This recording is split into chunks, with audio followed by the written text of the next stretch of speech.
मानसिक हालत ठीक नहीं है इसलिए लोग बोलते हैं, इसलिए उनको वहाँ नहीं लाया गया होगा, क्या अभी बता सकता हूँ मैं। लेकिन उनके केंद्रीय मंत्री वहाँ बैठे थे, मैंने देखा है। सर, राष्ट्रवादी सत्तेत सामील होण्यापूर्वी अजित पवारांनी अनेकदा अमित शहांची गुप्त भेट घेतली होती। जवळपास 10 वेळा भेटी झाली। एवढ्याच नव्हे तर मास्क आणि टोपी घालून अजित पवार दिल्लीत जायचे आणि फ्लाईटचं तिकीट बुक करताना देखील ते ए पवार या नावाने फ्लाईटचं बुकिंग करायचे आणि ह्याचा सगळ्याचा गौप्यस्फोट हा स्वतः अजित पवारांनी केला। कसं अगोदर देखील देवेंद्र फडणवीस शिंदेला भेटायला जायचे, होडी घालून जायचे, होडी घालून, फरकॅप घालून, तोंडाला मुखवटे घालून। बघा, याचाच अर्थ असा यांचं राजकारण किंवा यांचं कपट महाराष्ट्र संदर्भातलं हे किती आधीपासून सुरू होतं हे तुम्हाला आता हळूहळू स्पष्ट होत आहे। महाराष्ट्राला रंगमंच किंवा नाटकाची फार मोठी परंपरा आहे।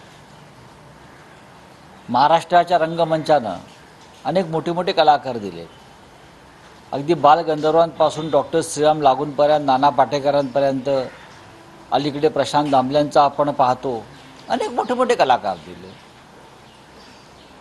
अनेक परंपरा आहे नाट्यसृष्टीची महाराष्ट्राला। त्या नाट्यसृष्टीनं अजित पवार, देवेंद्र फडणवीस, एकनाथ शिंदे यांच्याकडे दुर्लक्ष केलेलं दिसत आहे। यांना सुद्धा यापुढे रंगमंचावर त्यांच्या नाटकात सहभागी करून घेतला पाहिजे, कारण इतक्या उत्तम पद्धतीने ते मेकअप करतात, इतक्या उत्तम पद्धतीने आपले चेहरे बदलतात, इतक्या उत्तम पद्धतीनं फिरत्या रंगमंचावर काम करतात राजकारणातल्या। आता पहा ना, अजित पवार हे एखाद्या गुप्तहेराप्रमाणे, रहस्य नाटकाप्रमाणे नाव बदलून, टोप्या बदलून वगैरे खोट्या मिशा लावून पिळदार हे दिल्लीत अमित शहाना भेटायला जात होते। देवेंद्र फडणवीस आणि एकनाथ शिंदे हे रात्री 12 नंतर वेश बदलून मुंबईतल्या दिव्याच्या लाईट खाली बसून सरकार कसं पाडायचं याच्यावर चर्चा करत होते। आणि हे दोघे बोलतायत, हे लोक त्यांना ओळखत नव्हते, म्हणजे किती हुबेहूब मेकअप केला होता, किती हुबेहूब मेकअप।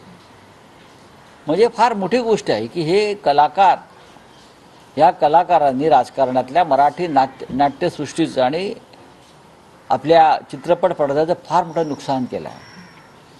आता एकनाथ शिंदे वगैरे लोक सिनेमे काढतायत खोट्या कथा लिहून।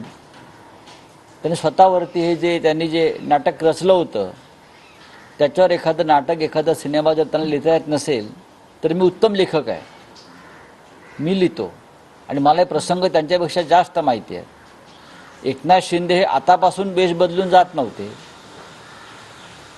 तर पृथ्वीराज चव्हाण मुख्यमंत्री असताना अमित शहाला आपलं अहमद पटेलला भेटायलाही वेश पालटून जात होते। जेव्हा BJPचं राज्य नव्हतं, केंद्रात काँग्रेसचं राजवट होती, तेव्हाही ते अहमद पटेल यांना कसे भेटायला जात होते हे पृथ्वीराज चव्हाण उत्तम प्रकारे सांगू शकतो।